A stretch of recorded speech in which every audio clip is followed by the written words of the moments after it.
Assalamualaikum warahmatullahi wabarakatuh. Kembali lagi di channel Berita Mistis. Untuk kisah kali ini ada sebuah cerita yang diambil dari Wattpad dari tulisannya Mak Nanau 123. Sebuah kisah yang berjudul Sad Ghost. Sebelum kita lanjut ke ceritanya, tekan dulu tombol like video ini dan jangan lupa tekan juga tombol subscribe channel ini.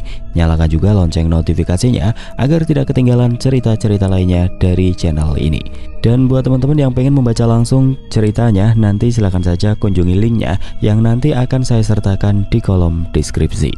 Dan seperti apa untuk kisah kali ini? Langsung saja kita masuk ke ceritanya.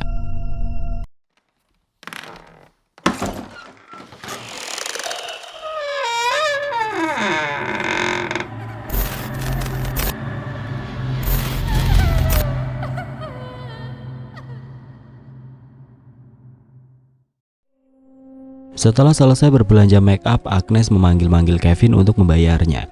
Kevin tidak bisa menolak karena akan malu sendiri jika ia tidak mau membayar barang yang Agnes beli itu. Sebab pelayan toko dan kasirnya hanya tahu bahwa mereka berpasangan. Padahal kenyataannya keduanya sama-sama tidak menginginkan hubungan terpaksa itu. Agnes tersenyum girang membawa jinjingan make up yang dibelikan oleh Kevin, walaupun sepertinya Kevin kesal sendiri. Rasain kamu. Baru make up, belum aja baju-bajunya, biar kamu kapok, udah bikin aku nangis tadi. Mau kemana lagi? Gua nggak mau bayarin lu lagi ya.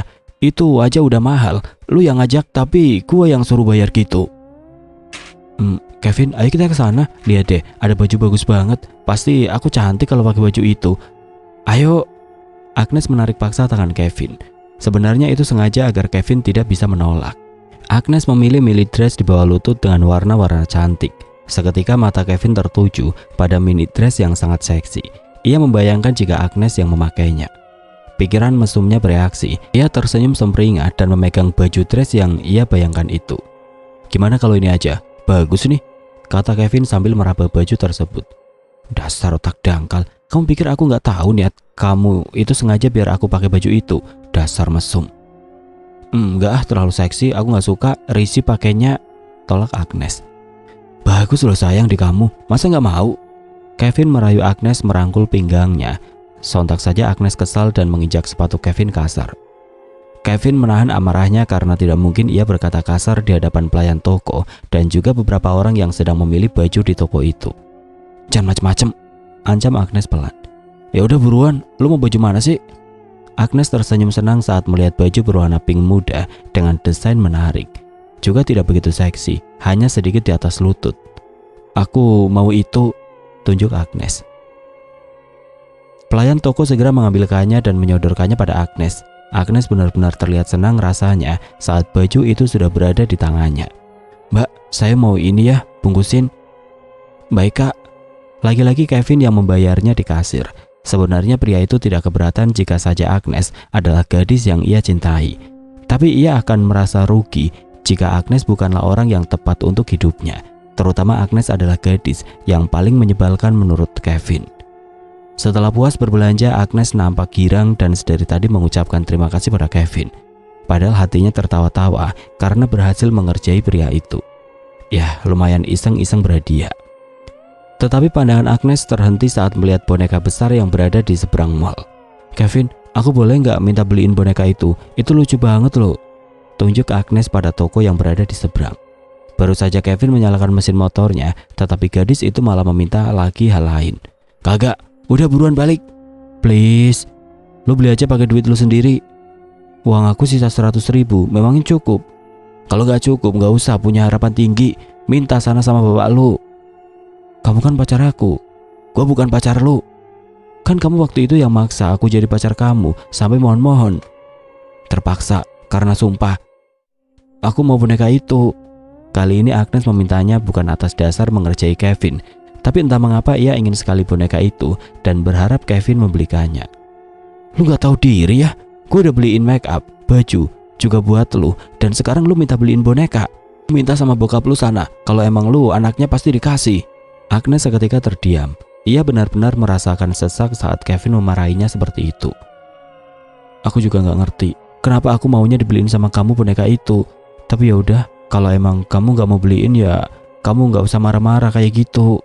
Agnes menangis lagi. Dan ini sudah kedua kalinya dalam satu hari yang sama dan dengan orang yang sama.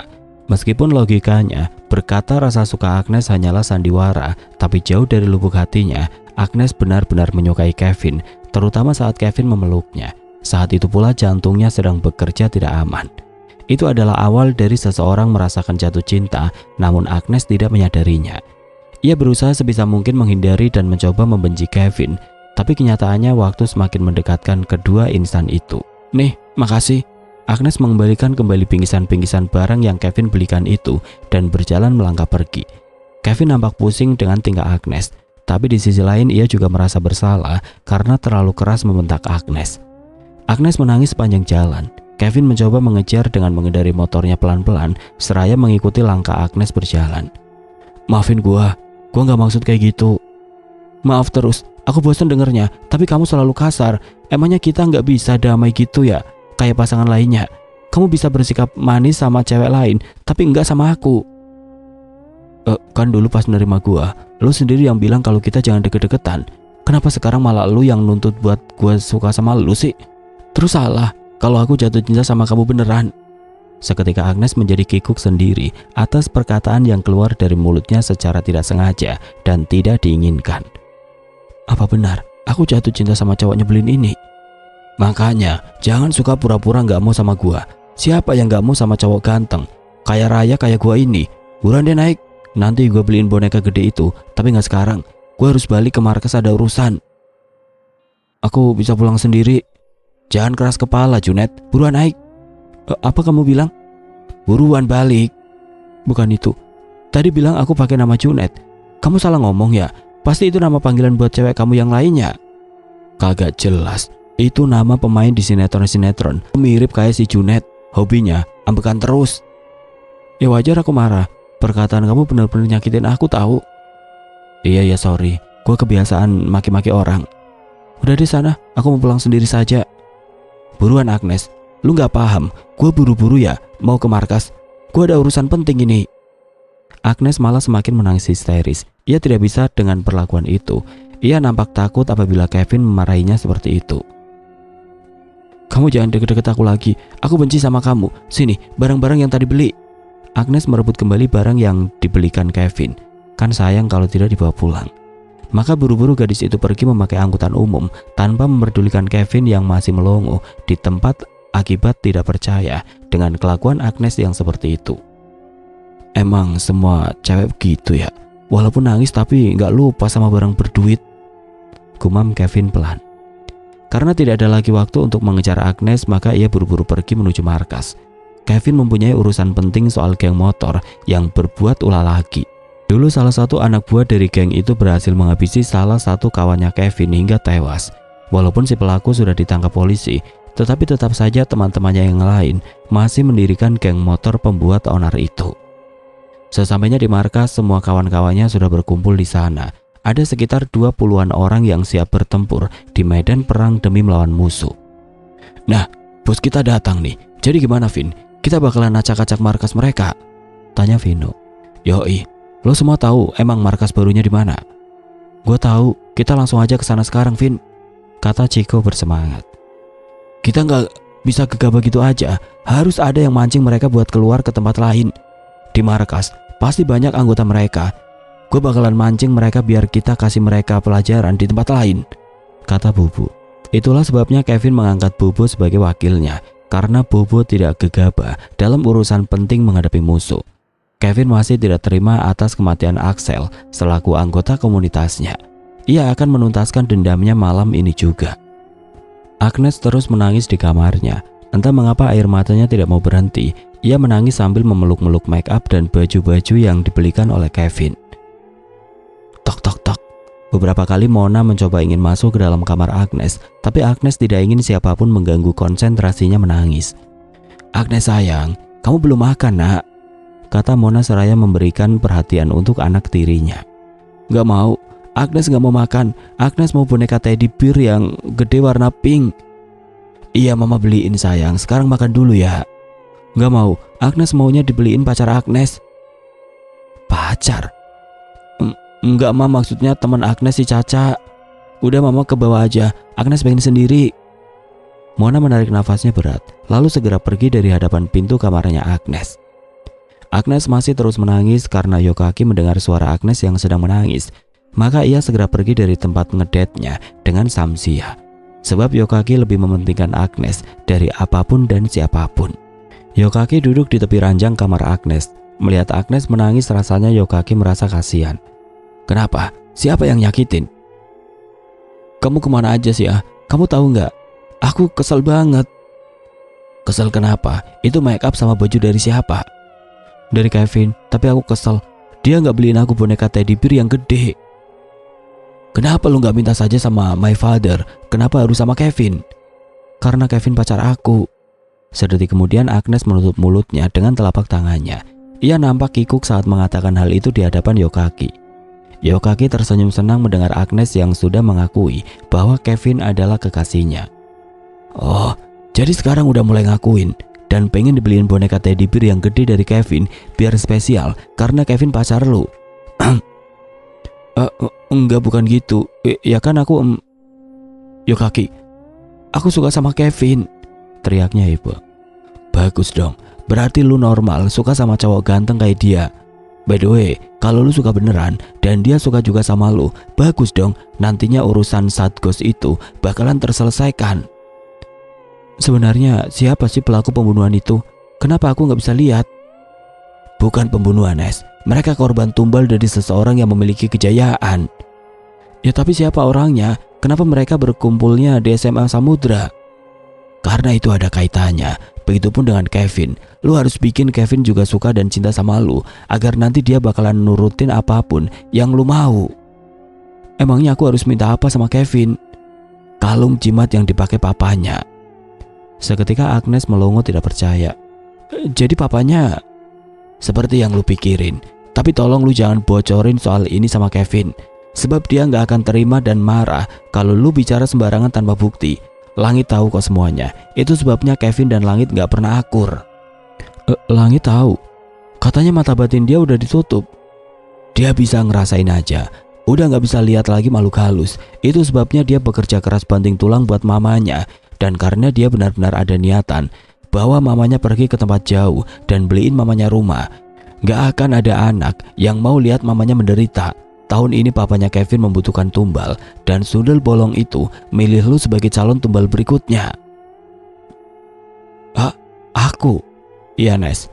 Tapi setiap tahunnya sundel bolong itu nyari tumbal di sekolah SMA Samudra. Itu udah perjanjian papanya Kevin sama iblis itu. Dia pesugihan demi usahanya lancar jaya. Makanya hartanya nggak habis-habis dan bisnisnya lancar jaya." Aku benar-benar kaget sama pernyataan ini. Aku janji bakalan bantu hantu-hantu itu biar mereka bisa dikubur dengan layak dan juga kembali ke alamnya dengan tenang. Yokaki tersenyum lirih. Agnes memang gadis yang baik dan selalu membantu arwah-arwah baik juga. "Sekarang jangan ngasih lagi. Kevin pasti bakalan suka balik sama lu kalau lu berusaha terus-menerus." Tapi dia sama Angel..." "Gak ada apa-apa, Nes. Kevin cuma manfaatin si nenek lampir itu buat hasratnya." Kamu serius? Tapi aku salah gak sih suka sama Kevin? Aku takut sakit hati." "Gak salah, karena jatuh cinta itu perasaan.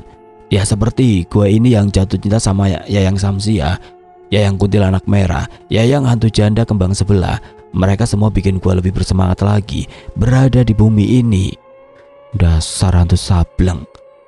Sedari tadi pagi di sekolah sampai siang hari tidak terlihat keberadaan Kevin sama sekali di sekolah. Agnes nampak cemas dan khawatir. Saat sedang berjalan mencari-cari keberadaan si pacar, tiba-tiba seseorang mendekap mulut Agnes dan kemudian membawa Agnes menuju gudang. "Lepas!" ucap Agnes mencoba berteriak meminta dilepas, tetapi sayang sekali pertahanannya gagal saat tiba-tiba seseorang itu mendekapnya dengan kain yang beraroma tidak sedap hingga membuat Agnes pingsan. Setelah 30 menit dengan itu, Agnes melihat ke sekitaran tempat. Ya, Agnes berada di gudang dengan tangan dan kaki yang diikat. Tapi siapa yang melakukan ini? Seseorang itu berjalan ke arah Agnes dengan wajah yang masih ditutupi masker, namun sedetik kemudian ia membukanya. Itu membuat Agnes terkejut bukan main. "Angeli, kenapa? Lo kaget?" Cewek munafik.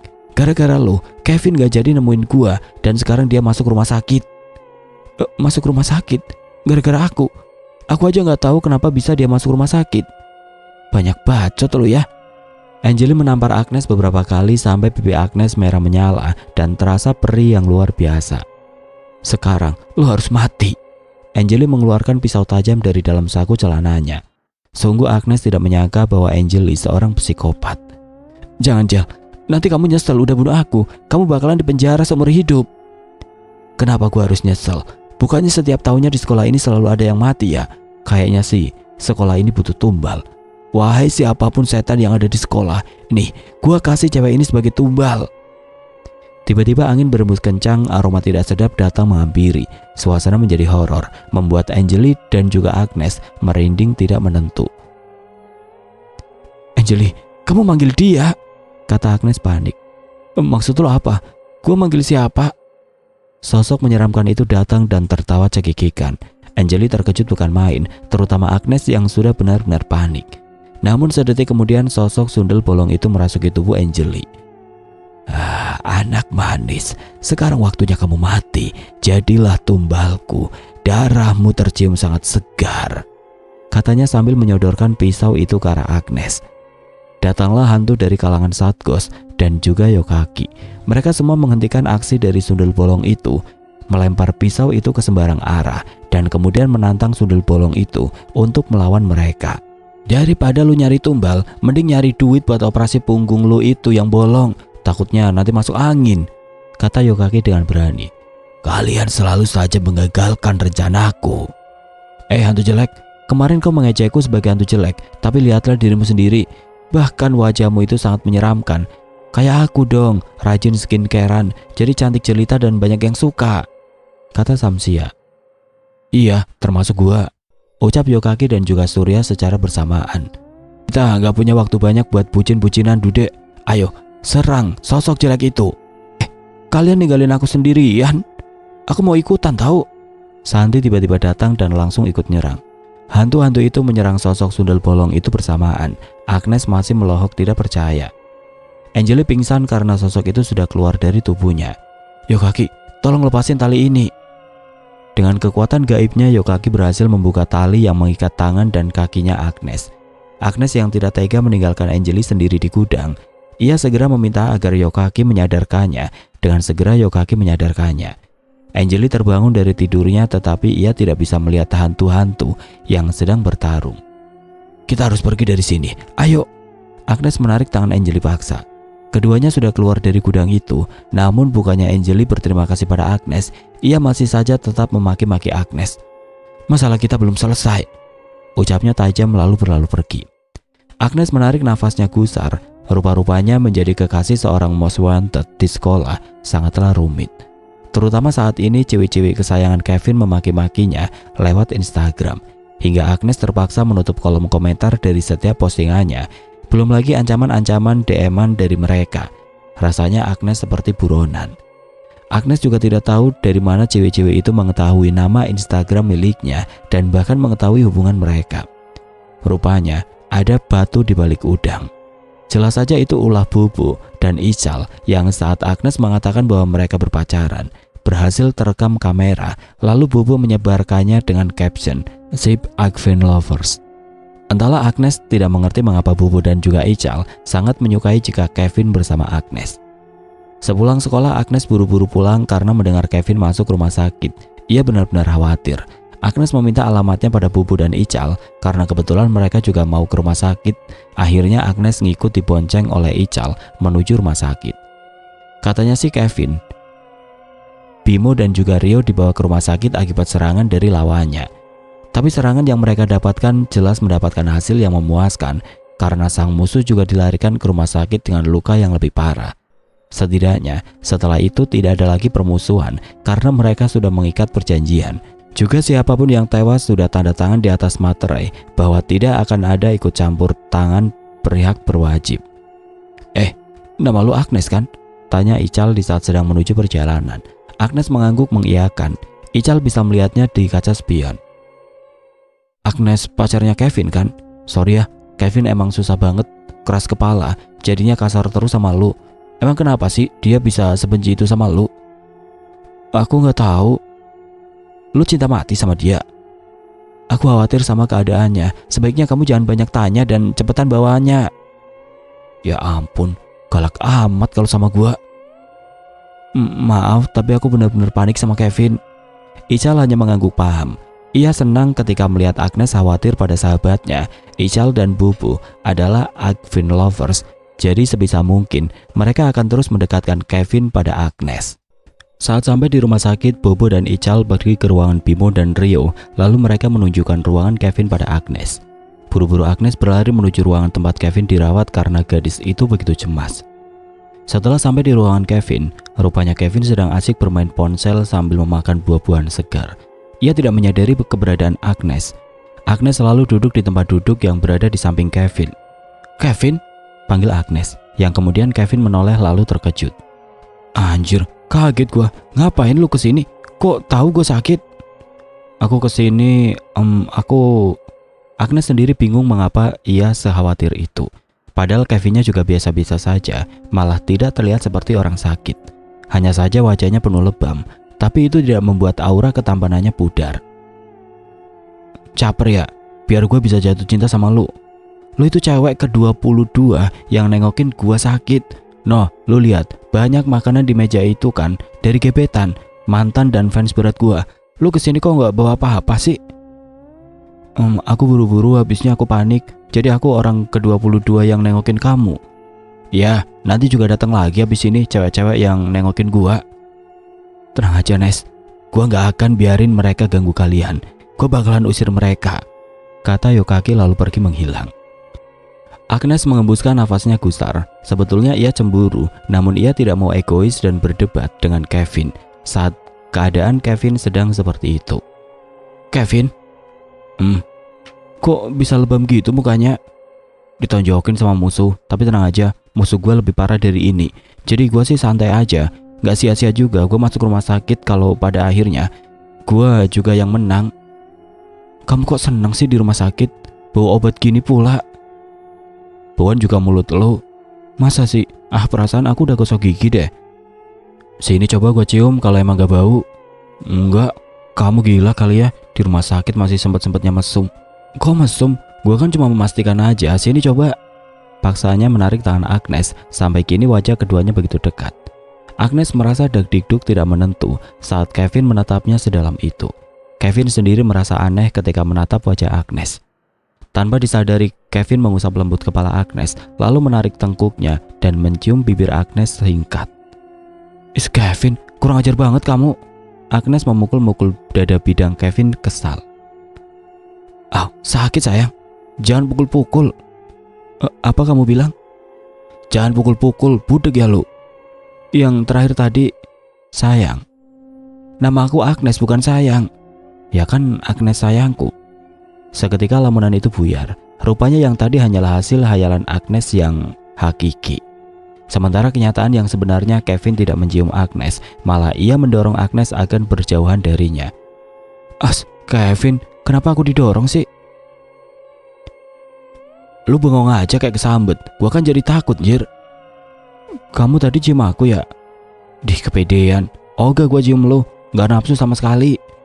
"Terus yang tadi?" Rupanya lu ngarepin gua cium," goda Kevin. Enggak tadi. Kamu udah makan belum, Vin? Aku suapin ya," ucap Agnes mengalihkan pembicaraan. "Belum." "Ya udah suapin, tapi sebelumnya lu harus cuci tangan dulu ya, biar bersih. Ya biar gua nggak keracunan." "Loh, aku kan suapin pakai sendok. Masa makan bubur aku suapin pakai tangan?" "Ya kan megang sendok juga harus bersih. Udah sana cuci tangan." Agnes mengendus tebal. Ia segera pergi ke toilet untuk mencuci tangannya. Saat menatap cermin, Agnes memegang bibirnya sendiri, lalu bertanya-tanya dalam hatinya. Apa ia tadi cuma hayalan aja? Ia jadi bingung dengan perasaannya sendiri, yang semakin kesini semakin mengharapkan Kevin. Wajah Kevin yang tampan itu terngiang-ngiang di pikiran Agnes, dan Agnes mengharapkan suatu saat Kevin bisa memperlakukannya seperti gadis yang notabene kekasihnya. Di dalam ruangan dingin itu, Agnes dan Kevin saling bicara sampai tertawa terpinggal-pinggal. Tidak ada pertengkaran apapun. Mereka seolah melupakan kebencian satu sama lain. Pintu ruangan terbuka. Rupanya Susu selaku papanya Kevin yang datang. Entah mengapa Agnes merasa kepalanya kesakitan dan ingin sekali ia menjerit. Tetapi ia tahan agar tidak merusak suasana. Suzu menghampiri Kevin, lalu mengusap kepala anak kesayangannya itu.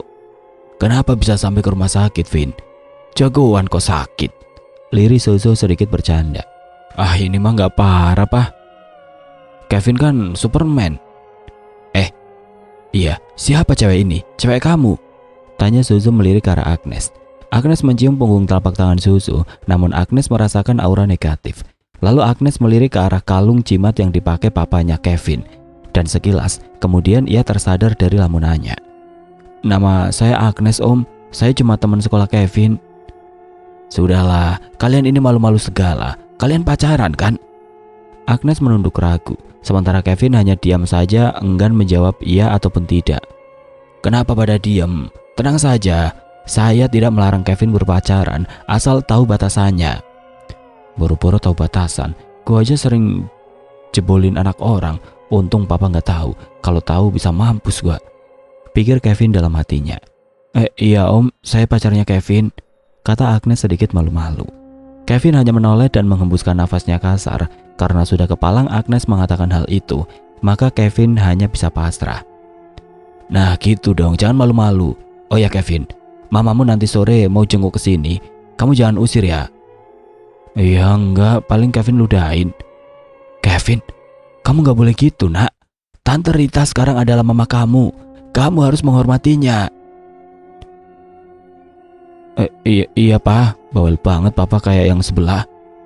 Suzu menoleh pada Agnes, sementara Agnes mengekspresikan wajah kesal ke arah Kevin. "Om, saya permisi keluar dulu ya, kepala saya mendadak pusing." "Oh iya gak apa-apa, sekalian periksa ya, takutnya kamu sakit juga." Iya Om, terima kasih." Kevin sih cuek saja, dalam hatinya ia bergerutu sendiri. Bukannya itu cewek udah sakit ya, sakit jiwa, lagian pakai bohongin bokap gua segala, kepala pusing. Bilang aja gugup depan bokap gua, gumamnya dalam hati. Kevin dan juga papanya menghabiskan waktu dengan berbincang-bincang serta bercanda ria. Rasanya Agnes tidak percaya jika papanya Kevin sejahat itu, karena kelihatannya Suzu sangatlah baik dan menyayangi putranya. Akan sulit untuk Agnes mengatakan nanti pada Kevin tentang kebenaran siapa sebenarnya papanya, karena melihat keduanya bercanda ria seharmonis itu seolah tidak mencerminkan bahwa Suzu adalah manusia yang jahat.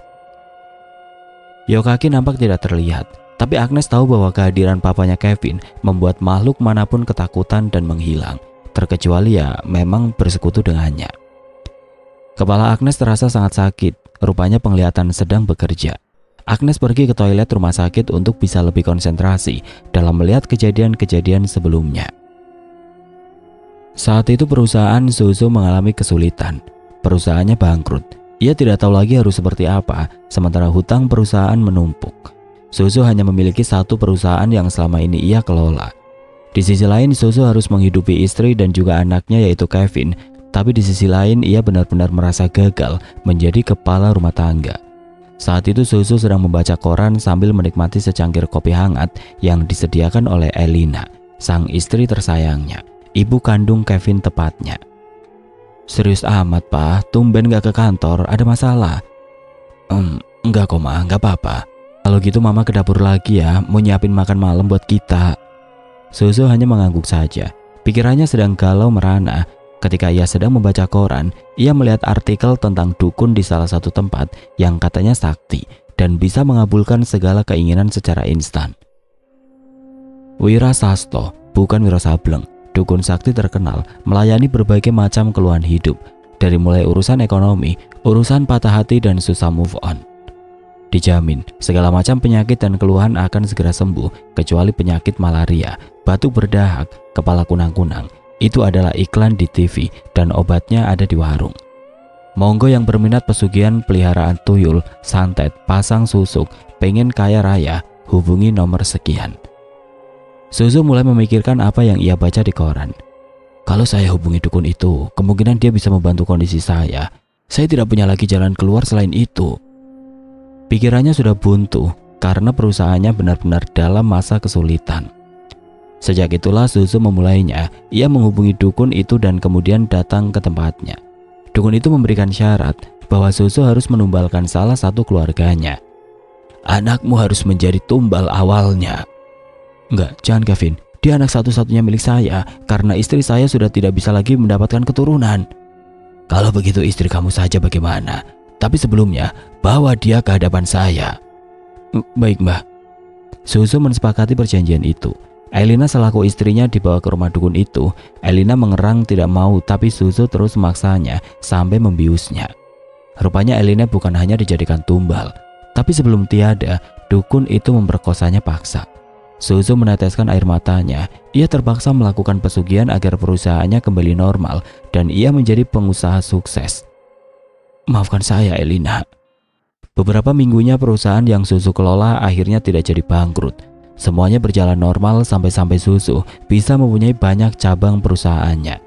Saat itu Kevin masih SMP. Meskipun Elina tewas dengan keadaan tidak wajar, tapi Susu menguburkannya secara layak.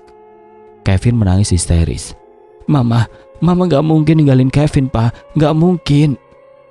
Tega. Kata itulah yang pantas untuk manusia bajingan seperti Susu. Ia rela mempertaruhkan nyawa istrinya demi harta yang berlimpah. Setiap tahunnya Susu harus mengorbankan banyak orang. Semakin Susu sering mengirimkan tumbal dan memenuhi syarat, maka ia semakin kaya raya. Bahkan Susu memiliki gedung rumah sakit terbesar, juga gedung sekolah SMA Samudra, dan gedung kampus ternama di sekitaran Jakarta. Hartanya tidak akan habis jika Susu terus menumbalkan orang lain demi pesugihan yang ia jalani. Saat itu ia merencanakan untuk korban tumbal selanjutnya. Santi yang akan menjadi korban tumbal berikutnya. Ia adalah suster di gedung rumah sakit miliknya sendiri. Apakah perempuan itu cantik? Tanya Mbak Dukun. Cantik, Mbak, saya mau. Saya mau dia. Bawa dia ke hadapan saya. Kamu menyerahkan dia sebagai tumbal, kan? Iya, Mbak, saya akan membawanya ke hadapan Mbak. Nanti mayatnya tidak perlu dikubur dengan layak, karena orang-orang akan curiga. Sebaiknya kamu kubur saja di dalam toilet sekolahan yang sedang kamu bangun itu, tepatnya malam Senin Legi. Baik, Mbah. Ritual itu terus dilakukan dari tahun ke tahun secara bergantian. Dari mulai Santi, kemudian tahun berikutnya Jaka, tahun berikutnya lagi Surya, lalu tahun kemarin Otto. Dan saat ini, hantu sundel bolong yang ditugaskan mencelakai manusia menginginkan Agnes sebagai tumbalnya di tahun ini. Setelah penglihatan Agnes kembali normal, kepalanya masih terasa berat. Sungguh ia benar-benar tidak percaya dengan semua yang ia lihat di kejadian sebelumnya. Rupanya aku bisa menembus penglihatanku setelah memegang tangan papanya Kevin. Jadi penglihatanku akan berfungsi apabila aku bertemu dengan orangnya langsung. Berbagai pertanyaan muncul di pikiran gadis itu. Kalung jimat itu harus segera aku dapatkan. Dia dan dukun itu harus masuk sel penjara karena telah melakukan rencana pemerkosaan dan pembunuhan yang sengaja.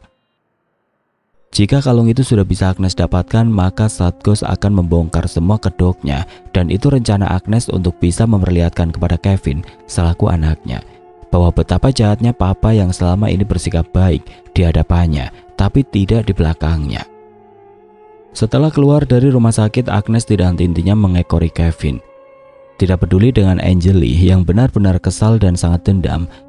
Yang terpenting secepatnya Agnes harus bisa membuat Kevin jatuh cinta padanya. Lo ngapain di sini? Pakai duduk dempetan sama Kevin pula. Gak ada otak banget sih lo. Siapanya Kevin, ah? Omel Angeli. Aku ceweknya. Ya aku wajar lah ada di sini. Suka-suka aku. Tempat duduk juga bukan milik kamu. Kenapa kamu repot sekali? Udah, jangan pada memperebutkan gua kayak gitu dong. Tenang, bagi dua aja. Kata Bubu dengan tingkat kepercayaan dirinya yang mutlak mendarah daging.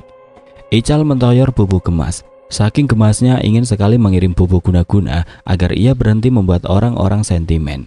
Anjir, main tonyor aja pala gua. Bego nanti gua kalau keseringan dijitak. Emang udah bego bintolol. Mulutmu dua keras sakti. Lo anjing yang lebih mirip keras sakti. Muka lo kayak monyet beneran. Bah, minta gue sunat bujal ya? Anjing, bujal bisa disunat? Kan gak boleh ngomong jorok.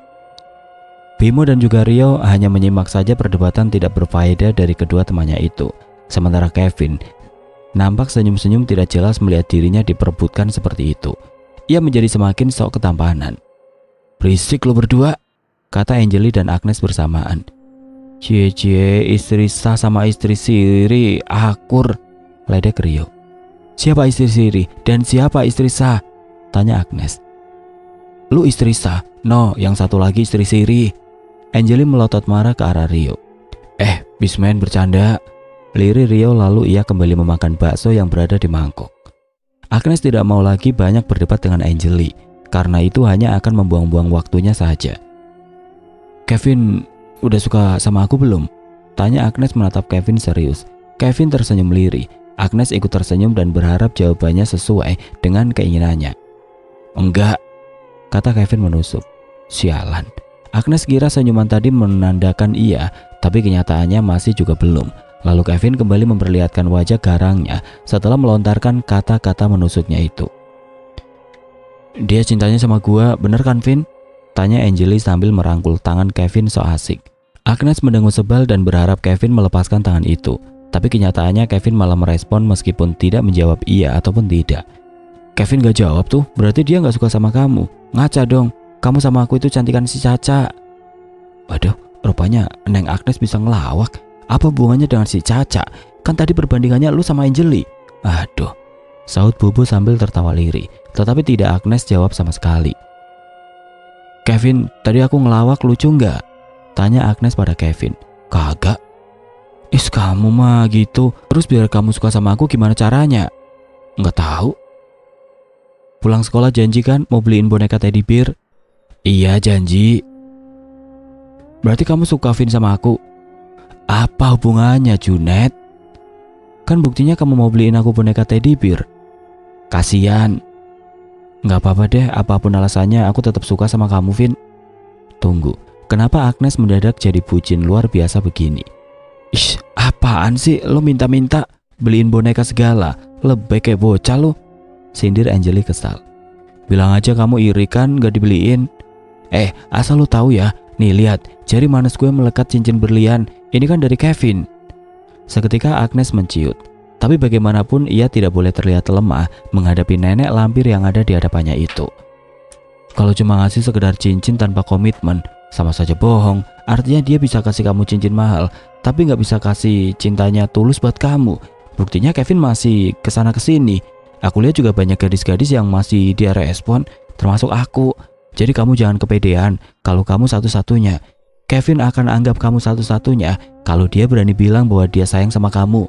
Buktinya tadi Kevin gak jawab kan ketika kamu tanya dia cinta atau enggaknya sama kamu. Lo juga sama kepedean dan ngarep kan? Tapi seenggaknya aku mau berusaha dan menunggu ketimbang merasa dinomorsatukan yang pada kenyataannya enggak sama sekali. Aku ini memang benar pacarnya Kevin. Ya aku lakuin itu hanya terpaksa karena Kevin terjerat sumpah. Tapi seenggaknya cuma aku yang benar-benar diberikan status berpacaran. Sementara yang lainnya cuma di PHP-in. Urusan Kevin cinta atau enggaknya sama aku biar nanti waktu yang menjawab. Hening dan sedetik kemudian brak. Bobo mendebrak meja sampai membuat banyak orang di kantin terkejut. Bangsat, kaget aing, kata Ical kesal. Gila, keren lu Nes, mirip host di acara dangdutan, kata Bobo heboh. Belajar di mana ngomong sebijak itu? Tanya Kevin. Dari semenjak aku suka sama kamu. Udah mau bel, sana balik ke kelas. Kevin mengusap lembut rambut Agnes. Sontak saja Agnes terkejut dengan perlakuannya. Ia tersenyum girang. Ya udah, aku balik ke kelas. Dadah. Kevin hanya membalasnya dengan senyuman. Agnes segera pergi dari kantin dan melangkah menuju kelasnya. Lu ngapain sih Vin senyumin dia kayak gitu? Ngelunjak nanti dia. Terus kepedean disangkanya lu suka sama dia lagi, ketus Angelly. Semua cewek juga gua perlakuin kayak gitu. Jadi gak ada yang spesial. Double kill, triple kill, maniac, savage. Keempat teman-temannya Kevin nampak heboh, sementara Angelly hanya memutar bola matanya malas. Lu berempat kesurupan? Tanya Kevin pada keempat teman-temannya itu. Keren lu Vin, damage-nya kuat sampai ngikat banyak cewek.